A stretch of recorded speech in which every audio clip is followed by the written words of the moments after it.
ઘણીવાર રસોઈ બનાવવામાં આપણને થોડું લેટ થઈ જાય છે, ત્યારે બાળકોને ભૂખ લાગી હોય એ વખતે આપણે આ મસાલા પાપડ બનાવી અને આપીએ તો ખાવામાં ખૂબ જ ટેસ્ટી લાગે છે.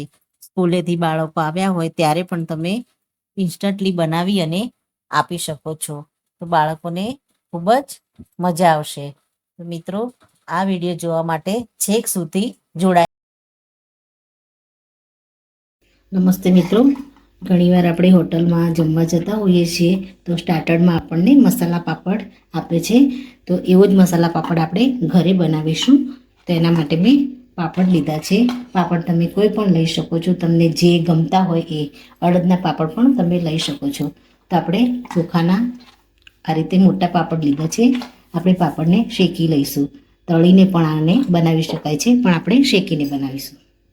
મિત્રો, સૌથી પહેલાં તો આપણે ટામેટાં અને ડુંગળીને એકદમ ઝીણા સમારીને લેવાના છે.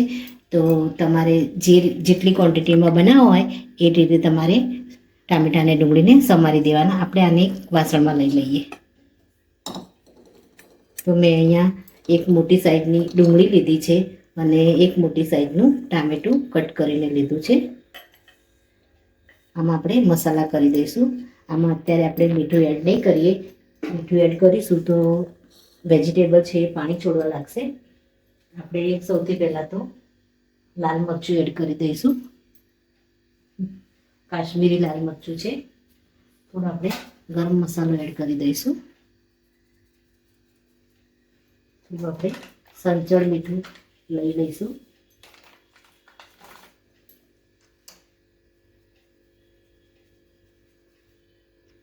ત્યારબાદ આપણે જીરા પાવડર લઈ લઈશું. વાટેલું જીરું એનો આપણે પાવડર એડ કરી દઈશું. થોડો આપણે મરી પાવડર એડ કરી દઈશું. હવે આ બધી વસ્તુને આપણે મિક્સ કરી દઈશું.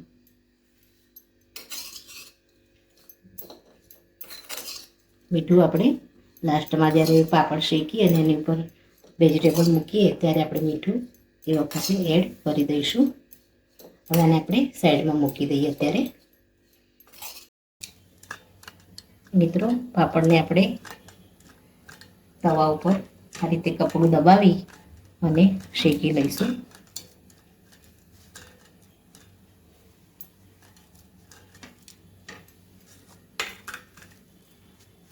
મિત્રો, આપણે ધીમા તાપે પાપડને શેકી લીધા છે. પાપડને આપણે પ્લેટમાં લઈ લઈશું. એમાં આપણે સૌ પહેલાં તો થોડું તેલ લગાવી દઈશું. તમારે તેલમાં ફ્રાય કરવા હોય તો પણ કરી શકો છો, પણ આપણે પીંછીથી થોડું આપણે એના પર તેલ લગાવી દઈશું અને એના ઉપર આપણે થોડા મસાલા લગાવી દઈશું.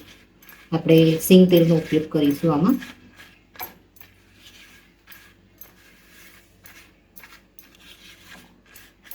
ઉપરથી આપણે પેરી પેરી મસાલો લગાવી દઈશું.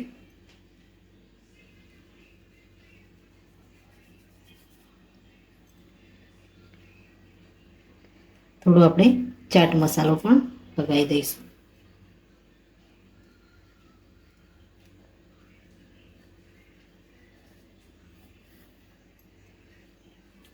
થોડું આપણે એની ઉપર છાંટીશું. હવે આપણે જે ટામેટાં અને ડુંગળી લીધા છે એમાં આપણે રેગ્યુલર સોલ્ટ એડ કરી દઈશું.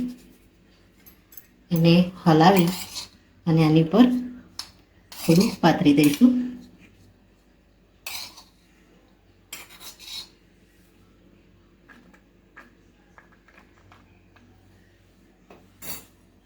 હાથથી આપણે આ રીતે છૂટું છૂટું આખા પાપડ ઉપર આપણે મૂકી દઈશું.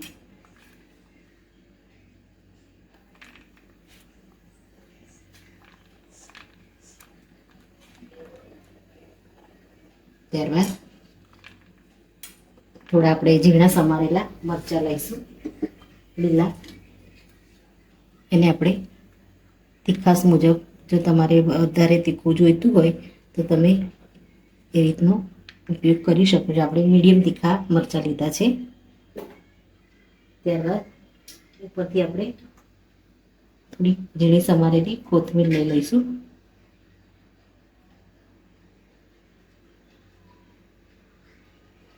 ત્યારબાદ લીંબુ આપણે નાખ્યું છે કટિંગ કરીને, એને આપણે થોડું બધી એડ કરી દઈશું.